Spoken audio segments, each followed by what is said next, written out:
Hello friend, आप सभी लोगों का स्वागत है हमारे यूट्यूब चैनल डीजी क्लासेस पे। तो यूपी ट्रिपल एस सी जो पीवाईक्यू सीरीज़ चल रहा है उसका ये पॉलिटी सब्जेक्ट का जो वीडियो है वो है, जिसमें हम लोग जो मौलिक अधिकार एवं कर्तव्य हैं इससे रिलेटेड पॉलिटी में और यूपी ट्रिपल एस सी में जो भी प्रीवियस ईयर क्वेश्चंस हैं वो हम लोग देखेंगे। तो अब तक के यूपी ट्रिपल एस सी के किसी भी एग्ज़ाम में मौलिक अधिकार एवं कर्तव्य से रिलेटेड जितने भी क्वेश्चंस आ चुके हैं UP triple S C exam में, वो सारे के सारे इस वीडियो में कवर किए जाएंगे।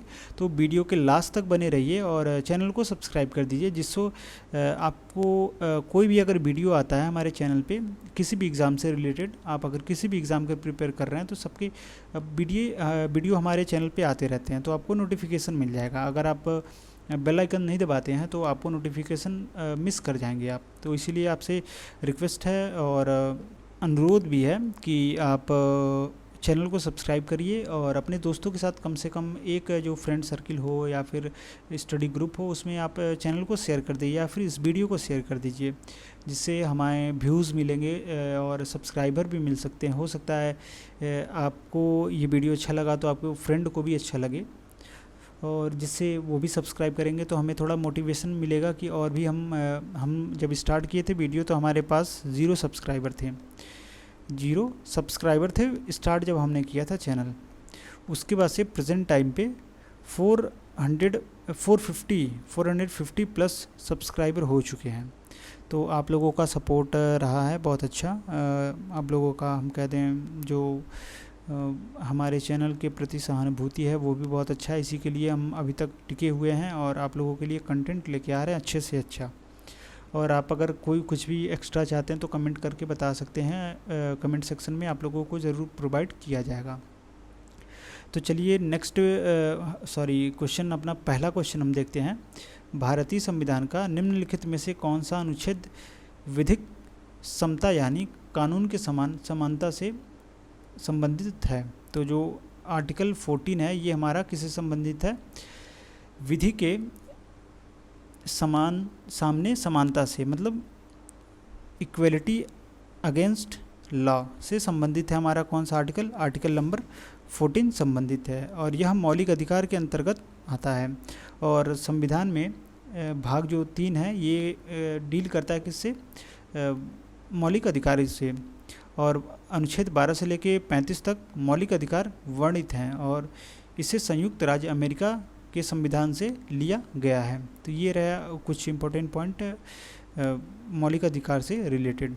नेक्स्ट जो हमारा क्वेश्चन आ जाता है, डैश भारतीय संविधान में मौलिक अधिकार की अवधारणा का स्रोत है। तो ये बहुत ही इम्पोर्टेंट क्वेश्चन बन जाता है, आप लोग इसे मार्क कर लेंगे। और हमारे बताने से पहले ज़रा आप लोग कमेंट करके बताएं कि इसका सही ऑप्शन क्या होगा।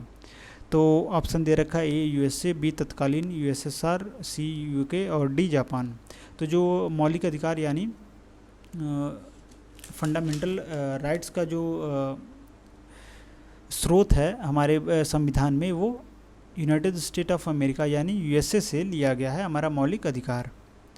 नेक्स्ट क्वेश्चन है हमारा, भारतीय संविधान का कौन सा अनुच्छेद कानून के समक्ष समानता प्रदान करता है? तो आर्टिकल 14 अभी हम लोगों ने देखा है। Question number first sem question है, रिपीट हो रहा है, इसीलिए हम आप लोगों से कह रहे हैं, रिक्वेस्ट कर रहे हैं कि आप लोग जो भी पीवाईक्यू के क्वेश्चन है यूपी ट्रिपल एस सी उसे ज़रूर देखिए, क्योंकि हमेशा देखा गया है कि रिपीटेड क्वेश्चन ज़्यादातर एग्ज़ाम में पूछे गए हैं। तो आप लोग अगर अब तक आप लोगों ने नहीं पढ़ा है तो लास्ट मोमेंट पे अगर वीडियो देख लेते हैं तो हो सकता है आप लोगों का अच्छा स्कोर आ जाए, परसेंटाइल अच्छा स्कोर हो जाए। तो वीडियो के साथ बने रहिए और वीडियो पूरा का पूरा देखिए। नेक्स्ट हमारा क्वेश्चन है, डैश के पास मौलिक अधिकार को लागू करने की शक्ति है? तो ऑप्शन ए है सर्वोच्च न्यायालय और उच्च न्यायालय, डी इनमें से कोई नहीं, सी राष्ट्रपति, डी संसद सदस्यों। तो जो मौलिक अधिकार को लागू करने की जो शक्ति है वो सर्वोच्च न्यायालय और उच्च न्यायालय में है। तो ऑप्शन ए हमारा सही उत्तर हो जाएगा। और जो मौलिक अधिकार के न्यायिक संरक्षण हेतु अनुच्छेद 32 के तहत उच्चतम न्यायालय तथा अनुच्छेद 226 के तहत उच्च न्यायालयों को शक्ति प्रदान की गई है कि वो क्या कर सकते हैं? मौलिक अधिकारों को लागू कर सकते हैं। नेक्स्ट क्वेश्चन है हमारा, शोषण के विरुद्ध अधिकार में कौन सा निषेध शामिल नहीं है? तो ऑप्शन ए है बेगारी का निषेध, बी है अस्पृश्यता का निषेध, सी है 14 वर्ष से कम उम्र के बच्चों के रोजगार पर प्रतिबंध, डी है तस्करी पर निषेध। तो हमारा सही उत्तर हो जाएगा ऑप्शन नंबर बी, अस्पृश्यता का निषेध। ये क्या है? ये शोषण के विरुद्ध अधिकारों में शामिल नहीं है। ये आर्टिकल 17 से रिलेटेड है। और जो भी 3 ऑप्शन है, बेगारी का निषेध, 14 वर्ष से कम उम्र के बच्चों के रोजगार पर प्रतिबंध और तस्करी का निषेध, ये किससे संबंधित है? शोषण के विरुद्ध अधिकारों से संबंधित है। नेक्स्ट जो हमारा क्वेश्चन आ जाता है, किस अनुच्छेद के तहत आपातकाल के दौरान मौलिक अधिकारों को भी निलंबित किया जा सकता है? तो आर्टिकल 359 के तहत आपातकालीन के दौरान जो हमारे फंडामेंटल राइट्स हैं, इसको भी निलंबित किया जा सकता है। और जो भाग 3 के दौरान प्रदत्त अधिकारों के प्रवर्तन को निलंबन अनुच्छेद 20 एवं 21 को छोड़कर उल्लेख है। 20 और 21 को नहीं निलंबित किया जा सकता, और जितने भी फंडामेंटल राइट हैं सारे के सारे हमारे निलंबित किए जा सकते हैं आपातकालीन के दौरान। और ये विफल हो जाने की दशा में राष्ट्रपति शासन का उल्लेख रहता है, जो जिस टाइम हमारी इमरजेंसी लगती है। नेक्स्ट क्वेश्चन है हमारा, संविधान के किस अनुच्छेद के प्रावधानों के अंतर्गत भारत सरकार ने भारत रत्न और पद्मश्री को प्रारंभ किया? तो जो आर्टिकल 18 है, इसी के तहत जो भारत सरकार है, ये भारत में भारत रत्न पुरस्कार और पद्मश्री पुरस्कार का प्रारंभ किया। तो आर्टिकल इम्पोर्टेंट कुछ देख लेते हैं। आर्टिकल 18(1) के तहत राज्य सेना या विद्या संबंधित सम्मान के अतिरिक्त और कोई उपाधि प्रदान नहीं करेगा। अतः अनुच्छेद 18 के प्रावधानों के अंतर्गत भारत सरकार ने भारत रत्न और पद्म पुरस्कारों यानी पद्म विभूषण, पद्म भूषण, पद्मश्री को प्रारंभ किया था। नेक्स्ट क्वेश्चन है हमारा, सूची 1 को सूची 2 से सुमेलित करें तथा नीचे दिए गए कूटों से सही उत्तर का चयन करें। तो जो सूची 1 है ये प्रावधान दे रखी है, और जो सूची 2 है ये अनुच्छेद दे रखी है। तो जो धर्म, वंश, जाति, लिंग, जन्म के स्थान पर भेदभाव का प्रतिषेध है, तो ये आर्टिकल 15 से संबंधित है। कारखानों में बालकों के नियोजन का प्रतिषेध आर्टिकल 24 से संबंधित है। और कुछ मामलों में गिरफ्तारी तथा निरोध की संरक्षण जो है ये आर्टिकल 22 से संबंधित है। और जो अस्पृश्यता का उन्मूलन है ये आर्टिकल 17, जो भी हम लोगों ने पहले पिछले ही क्वेश्चन में देखा है। तो हमारा ए का सेकंड, बी का थर्ड, ए का सेकंड, बी का थर्ड, ऑप्शन नंबर बी हमारा सही उत्तर हो जाएगा। तो देख लेंगे एक बार फिर से, हम दोबारा रिवाइज करा देते हैं आप लोगों को। जो धर्म, वंश, जाति, लिंग, जन्म स्थान के आधार पर जो भेदभाव का प्रतिषेध है ये आर्टिकल नंबर 15 से रिलेटेड है। जो कारखानों में बालकों के नियोजन का प्रतिषेध है ये आर्टिकल नंबर 24 है। और आर्टिकल नंबर 17 है अस्पृश्यता का उन्मूलन। और आर्टिकल नंबर 22 है कुछ मामलों में गिरफ्तारी तथा निरोध से संरक्षण, यानी कुछ ऐसे मामले हो सकते हैं जिसमें आपको पुलिस गिरफ्तार नहीं कर सकती है और आपको मतलब ऐसे निरोध शब्द नहीं आ रहा है,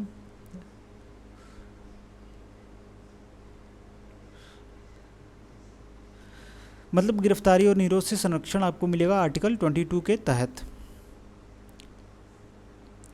नेक्स्ट क्वेश्चन आ जाता है हमारा, कौन सा अनुच्छेद भारतीय संविधान के तहत किसी व्यक्ति के विदेश यात्रा के अधिकार की रक्षा करता है? तो जो आर्टिकल 21 है, इसी के तहत कोई भी अगर व्यक्ति भारत का है वो अगर विदेश में यात्रा करता है तो उस व्यक्ति का जो अधिकार है वो उसकी रक्षा करती है आर्टिकल 21 के तहत। तो अगर आर्टिकल 21 के तहत कोई भी व्यक्ति है भारत का, वो विदेश के अधिकार की रक्षा करता है। भारतीय संविधान का अनुच्छेद 21 प्राण एवं दैहिक स्वतंत्रता के अधिकार से संबंधित है। नेक्स्ट क्वेश्चन है हमारा, भारतीय संविधान का निम्न में से कौन सा अनुच्छेद मानव के क्रय विक्रय तथा जबरदस्ती मजदूरी कराने पर प्रतिबंध लगाता है? तो आर्टिकल नंबर जो 23 है ये क्या करता है, जो हम कहते हैं आदमी का जो मानव का जो क्रय विक्रय, सेल बाई और ज़बरदस्ती मजदूरी कराते हैं, फोर्स लेबर, ये इससे प्रतिबंध लगाता है। तो आर्टिकल नंबर 23 हमारा सही उत्तर हो जाएगा। नेक्स्ट क्वेश्चन हमारा, कौन सा मौलिक अधिकार अल्पसंख्यकों के हितों के संरक्षण की बात करता है? तो जो सांस्कृतिक और शैक्षणिक अधिकार है, ये जो मौलिक अधिकार है ये क्या करता है, अल्पसंख्यकों के हित के संरक्षण की बात करता है। तो ऑप्शन नंबर डी हमारा सही हो जाएगा। और जो शिक्षा संबंधित और संस्कृति के जितने भी अधिकार हैं ये आर्टिकल नंबर 29 और 30 के तहत दिए गए हैं। नेक्स्ट हमारा क्वेश्चन है, अल्पसंख्यकों के हितों के संरक्षण के लिए निम्नलिखित में से कौन सा अनुच्छेद है? तो ऑप्शन सी जो आर्टिकल 29 है ये हमारा सही उत्तर हो जाएगा। अभी हम लोगों ने पिछले वीडियो में देखा है जो अल्पसंख्यकों के हित के लिए जो आर्टिकल है वो आर्टिकल नंबर 29 है। तो आइए कुछ इंपॉर्टेंट आर्टिकल्स भी देख लेते हैं। आर्टिकल जो 29 है इसमें अल्पसंख्यक वर्गों के हितों के संरक्षण का उल्लेख है। आर्टिकल 26 में धार्मिक कार्यों के प्रबंधन की स्वतंत्रता है। आर्टिकल 27 में किसी विशिष्ट धर्म की अभिवृद्धि के लिए करों के संदाय में संबंधित स्वतंत्रता है। आर्टिकल 30 है अल्पसंख्यक वर्ग के शैक्षणिक संस्थान की स्थापना तथा उसे संचालित करने का अधिकार है। नेक्स्ट क्वेश्चन है हमारा, भारतीय संविधान के किस अनुच्छेद में अल्पसंख्यकों के हित निहित हैं? तो जो आर्टिकल 29 है इसी में क्या है, जो अल्पसंख्यक हैं उनके हित यानी उनकी जो सुरक्षा है वो निहित है, उनसे रिलेटेड ये व्याख्या करता है। नेक्स्ट हमारा क्वेश्चन है, निम्नलिखित में से कौन सा अनुच्छेद अल्पसंख्यकों के हित का संरक्षण के लिए है? तो आर्टिकल 29। तो आप देख सकते हैं कि सेम क्वेश्चन कितने बार क्वेश्चन में पूछा गया है, 1 2 3 4 क्वेश्चन में पूछा गया। तो इसे आप इंपॉर्टेंट मार्क कर लेंगे, वेरी इंपॉर्टेंट। हो सकता है ये इसको एक बार एग्ज़ाम जो UPTSSC 2025 वाला है उसमें भी पूछा जा सके। तो आप इसे जो आर्टिकल 29 है इसे इंपॉर्टेंट मार्क कर लेंगे, इसे बढ़िया से पढ़ लेंगे। हो सकता है क्या करें एग्ज़ाम में ये पूछा जा सके। नेक्स्ट हमारा जो क्वेश्चन आ जाता है, मौलिक अधिकारों के संबंध में निम्नलिखित में से कौन सा कथन सत्य है? तो मौलिक अधिकार उम्र पर आधारित हैं और हस्तांतरित हैं, ये सही नहीं है। प्रत्येक नागरिक को राष्ट्रपति की इच्छा के अनुसार, ये भी सही नहीं है। मौलिक अधिकार हमारे प्राकृतिक अधिकार हैं और ये हस्तांतरी अधिकार हैं, तो ये भी सही नहीं है। नेक्स्ट हमारा, मौलिक अधिकार को केवल राष्ट्रीय आपातकाल के दौरान निलंबित किया जा सकता है। आर्टिकल नंबर डी हमारा, ये ऑप्शन नंबर डी हमारा सही हो जाएगा। तो जो मौलिक अधिकार है ये केवल आपातकालीन के दौरान निलंबित किया जा सकता है, लेकिन आर्टिकल नंबर 20 और 21 को निलंबित नहीं किया जा सकता आपातकाल के दौरान भी। नेक्स्ट क्वेश्चन है हमारा, संवैधानिक उपचारों का अधिकार के तहत आता है। तो जो मौलिक अधिकार है ये संवैधानिक उपचारों के तहत आता है। तो ऑप्शन ए हमारा सही उत्तर हो जाएगा। और जो मौलिक अधिकार है इसका अनुच्छेद आर्टिकल 32 से डील करता है, और जो आर्टिकल 32 के तहत उच्चतम न्यायालय और आर्टिकल 226 के तहत उच्च न्यायालय मौलिक अधिकारों के उल्लंघन की स्थिति में उपचार प्रदान करने के लिए उसका दायित्व तो बनता है। और डॉक्टर भीमराव अंबेडकर ने संविधान की आत्मा इसे कहा है। जो मौलिक अधिकार हैं इसे संविधान की आत्मा किसने कहा है? तो भीमराव अंबेडकर जी ने कहा है। नेक्स्ट क्वेश्चन है हमारा, मौलिक अधिकारों को लागू करने के लिए संविधान ने किसे विशेष उत्तरदायित्व सौंपा है? तो ऑप्शन ए है उच्चतम न्यायालय, बी है संसद, सी है राष्ट्रपति, डी है राज्य विधानमंडल। तो जो उच्चतम न्यायालय है ये क्या है, ये मौलिक अधिकारों को लागू करने के लिए जो संविधान है उसे दायित्व सौंपा है किसे? उच्चतम न्यायालय और उच्च न्यायालय को। तो ऑप्शन ए हमारा सही हो जाएगा। नेक्स्ट क्वेश्चन है हमारा, बंदी प्रत्यक्षीकरण भारत संविधान के किस भाग से संबंधित है? तो जो बंदी प्रत्यक्षीकरण है ये मौलिक अधिकार से संबंधित है। तो ऑप्शन डी हमारा सही उत्तर हो जाएगा।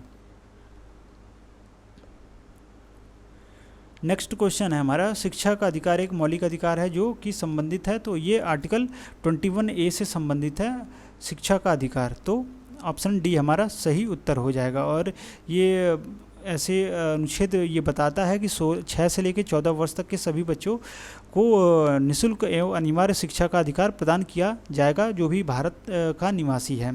और ये सारे के सारे जो भी राज्य हैं ये सब पे अप्लाई होता है। और जो आर्टिकल 29 और 30 है ये संबंधित है अल्पसंख्यक वर्गों के हितों के संरक्षण तथा अल्पसंख्यक द्वारा शैक्षणिक संस्थाओं की स्थापना और प्रशासन के अधिकार से। और जो आर्टिकल 29 है ये वाक स्वतंत्रता आदि विषय कुछ अधिकारों या संरक्षण से संबंधित है।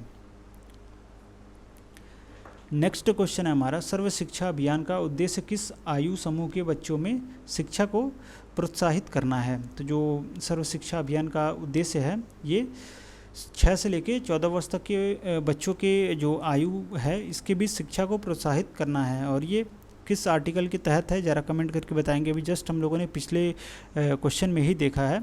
और जो इसमें कुछ इंपॉर्टेंट पॉइंट है, संविधान जो संशोधन हुआ था 86वां संविधान संशोधन, इसी के तहत लाया गया था कि 6 से लेकर 14 तक के जो वर्ष के बच्चे हैं इनको प्राथमिक शिक्षा को एक मौलिक अधिकार के रूप में निःशुल्क और अनिवार्य किया जाए।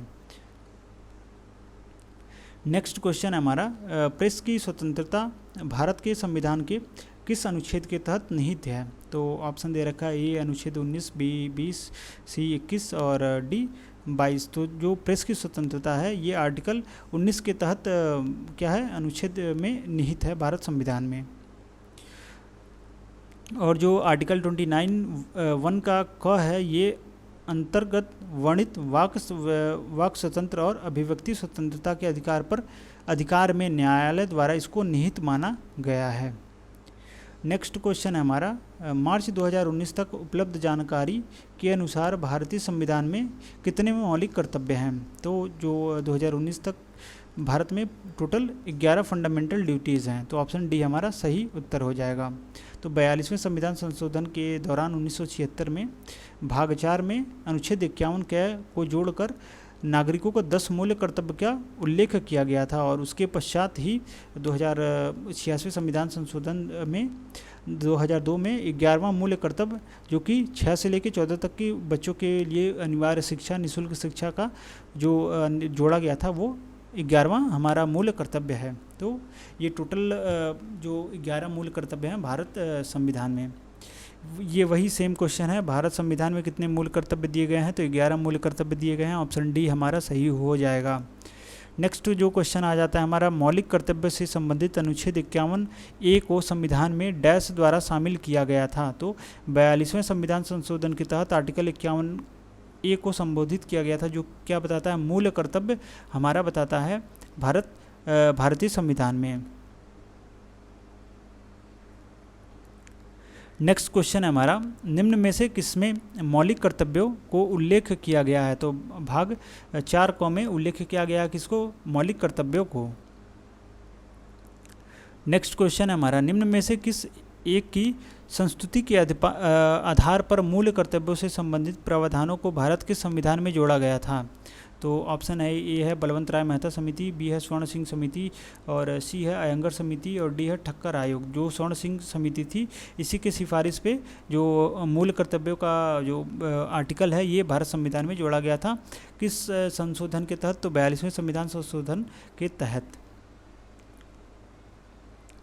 नेक्स्ट हमारा क्वेश्चन है, निम्नलिखित में से कौन सी समिति ने मूल कर्तव्यों को संविधान में सम्मिलित करने का सुझाव दिया? तो स्वर्ण सिंह कमेटी ने दिया था जो मूल कर्तव्य हैं इसको संविधान में सम्मिलित करने का सुझाव। तो ऑप्शन बी हमारा सही उत्तर हो जाएगा। नेक्स्ट क्वेश्चन आ जाता है हमारा, 42वें संविधान संशोधन के माध्यम से भारतीय संविधान में कितने मौलिक कर्तव्य सम्मिलित किए गए थे? तो 10 किए गए थे। और 11वां मौलिक कर्तव्य कब किया गया था? तो 86वां संविधान संशोधन 2002 में किया गया था और इसमें 6 से लेकर 14 वर्ष तक के बच्चों के लिए अनिवार्य शिक्षा और निःशुल्क शिक्षा का प्रावधान जोड़ा गया था। नेक्स्ट क्वेश्चन हमारा, निम्नलिखित में से कौन से मौलिक कर्तव्य हैं? तो बी भारत संप्रभुता अखंडता, सी है सार्वजनिक संपत्ति की सुरक्षा करना, डी है वैज्ञानिक दृष्टिकोण और मानववाद की विकसित करना। तो हमारा ये जो पूरा का तीनों क्या है, ये सभी हमारा ऑप्शन करेक्ट हो जाएगा। ऑप्शन नंबर है, ये सारे तीनों के तीनों क्या है, मौलिक कर्तव्य हैं। किसी भी अगर कोई भारत का नागरिक है तो ये तीनों उसको फॉलो करना पड़ेगा। और जो अनुच्छेद 51 क में 11 मौलिक कर्तव्यों का वर्णन किया गया है और इसी के तहत जो ऑप्शन बी सी डी हैं ये सही हैं। नेक्स्ट हमारा क्वेश्चन है, भारतीय संविधान के अंतर्गत निम्नलिखित में से कौन एक मौलिक कर्तव्य नहीं है? तो ऑप्शन ए है लोक चुनाव में वोट डालना, बी है वैज्ञानिक दृष्टिकोण को विकसित करना, सी है लोक संपत्ति की सुरक्षा करना, डी है संविधान को मानना एवं इसके आदर्शों के कद्र करना। तो ये बी सी डी तो हमारे हैं, ये हमारे क्या है, मौलिक कर्तव्य हैं। लेकिन जो लोक चुनाव में वोट डालना ये मौलिक कर्तव्य नहीं है। आप लोगों ने देखा भी होगा कि कुछ लोग वोट डालते हैं, कुछ लोग वोट नहीं डालते हैं। ये कंपलसरी नहीं है, लेकिन वोट डालना एक अच्छी बात है। सरकार जो भी सरकार बनती है उसको चुनने के लिए हर एक वोट बहुत ही ज़्यादा महत्वपूर्ण होता है। तो हम आप लोगों से रिक्वेस्ट भी करेंगे कि जब भी वोट देने जाए तो सोच समझ के वोट दें। और जो प्रेजेंट टाइम पे कंडीशन चल रहा है हम उसी पे थोड़ा सा बात कर लेते हैं। जो एसएससी का प्रोटेस्ट चल रहा है सारे बच्चों के द्वारा दिल्ली में, किस तरह से बच्चों को बर्बरता की जा रही है। दिल्ली पुलिस जो है लाठीचार्ज कर रही है, फिर भी सरकार को कुछ नहीं सुनाई दे रहा है और वो ऐसे डिफ़ॉल्टेड कंपनी को टेंडर दे रही है जो एग्ज़ाम कराने के लिए। और ऐसे ऐसे जगह सेंटर गए हैं एग्ज़ाम के जहाँ एक हम कहते हैं बहुत ही बद से बदतर जो हालात हैं वहाँ के। किसी का सेंटर 600-700 किलोमीटर दूर भेज रहा है, अगर बच्चा वहाँ पहुँच रहा है तो एग्ज़ाम कैंसिल हो जा रहा है। ये सब जो एक प्री प्लान एक अच्छे तरीके से परीक्षा को संयोजन कराने की ये जो एडुकेटी है ये उसके लायक नहीं है। ये साफ सीधी शब्दों में ये कहा जा सकता है कि जो एडुकेटी संस्था है ये एग्ज़ाम कराने के लायक ही नहीं है। टीसीएस था तो ये बहुत ही टू मच बेटर देन था ये एडुकेटी।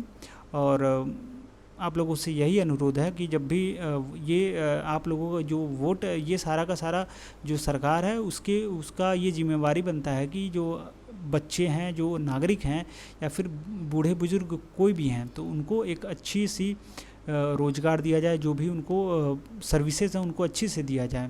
लेकिन एग्ज़ाम जब अच्छे से कंडक्ट नहीं करा पा रहे हैं लोग, तो ये आगे की सर्विसेज क्या अच्छे प्रोवाइड कराएंगे।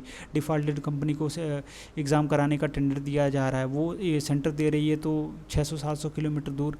वहाँ के हालात सही नहीं है, कहीं कहीं ऐसे देखे गए हैं कि कंस्ट्रक्शन चल रहा है एग्ज़ाम सेंटर में, कहीं 20 बच्चे एग्ज़ाम दे रहे हैं तो 5 का सर्वर ही डाउन चल रहा है, सिस्टम किसी का बंद हो जा रहा है, सिक्योरिटी अच्छे से नहीं हो रहा है, ना चेकिंग हो रही है। सारा ये एक कहते हैं बहुत ही बड़ा फेलियर है इस एसएससी के लिए। चलिए इतना ही। फिर आप लोगों से रिक्वेस्ट है कि आप लोग भी जो लोग ये रिक्वेस्ट करना चाहेंगे, जो लोग दिल्ली नहीं पहुंच सकते हैं तो वो ऑनलाइन जो भी कैंपेन हो रहा है उसमें पार्टिसिपेट करें। और ये एक लोगों की लड़ाई नहीं है, ये जितने भी भारत के स्टूडेंट है वो सबकी लड़ाई है। अगर आप इसमें हिस्सा नहीं लेंगे तो हो सकता है आने वाले फ्यूचर में दिक्कत हो। तो आप सबसे रिक्वेस्ट है कि इस कैंपेन में अगर कोई भी टीचर्स जैसे गगन सर हो गए, राकेश यादव सर हो गए, आदित्य रंजन सर हो गए, कोई भी टीचर अगर जो गाइड कर रहा है उसको बढ़िया से सुने और डिसीज़न लें, और वो जो कह रहे हैं थोड़ा सा अपने ऊपर कह रहे फॉलो करें उनको, ऐसा हम रिक्वेस्ट करेंगे आप लोगों से। तो जिससे टीचर ऐसे नहीं है, अभी पिछले 23 या 24 अगस्त को जो प्रोटेस्ट हुआ था उसमें आपस में टीचर ही लड़ लिए थे, तो ये बहुत ही बुरी खबर है कि आपस में टीचर लड़े। अगर टीचर ही लड़ेंगे तो बच्चों का क्या होगा। तो आप सभी से रिक्वेस्ट है कि जागरूक रहिए और वोट देते समय ज़रूर ध्यान दें कि किसे वोट देना है। तो चलिए नेक्स्ट हम क्वेश्चन देखते हैं। क्वेश्चन नंबर 31, मौलिक कर्तव्यों का उल्लेख इनमें किया गया है। तो भाग बताना है कौन से पार्ट में किया गया है, तो पार्ट 4A में किया गया है हमारा मौलिक कर्तव्यों का उल्लेख। तो ऑप्शन नंबर ए हमारा सही हो जाएगा। तो आज के लिए बस इतना ही। नेक्स्ट वीडियो में हम लोग देखेंगे संसदीय प्रणाली से रिलेटेड जो भी यूपीटीपीएससी में क्वेश्चंस आ रखे हैं। इस वीडियो में केवल इतना ही। तो 31 क्वेश्चन है, आप इसको पढ़िए और इससे रिलेटेड आप अगर पॉइंट नोट करते रहिए। पढ़ने का मतलब ये नहीं कि आप केवल वीडियो ले लिए और उसे देख लिए और फिर रख दिए। जैसे हम जो क्वेश्चन बता रहे हैं तो आप क्या करिए, उसका कुछ पॉइंट नोट कर लीजिए और उसे थोड़ा सा हम बता रहे हैं, थोड़ा सा आप स्टडी करिए, सेल्फ स्टडी, तो आप बेटर स्कोर कर सकते हैं। तो चलिए फिर मिलते हैं नेक्स्ट वीडियो में। तब तक के लिए चैनल के साथ बने रहिए और सब्सक्राइब भी कर दीजिए और अपने कम से कम एक फ्रेंड सर्कल में शेयर कर दीजिए वीडियो को, जिससे हमें मोटिवेशन मिले, सब्सक्राइबर बढ़े, थोड़ा व्यू भी बढ़ जाएगा आने वाले समय में। और अगर आप लोग का रिस्पांस अच्छा रहा तो हम भी लोग अच्छा कंटेंट लेके आएंगे आप लोगों के लिए। तो चलिए फिर मिलते हैं नेक्स्ट वीडियो में। Thank you.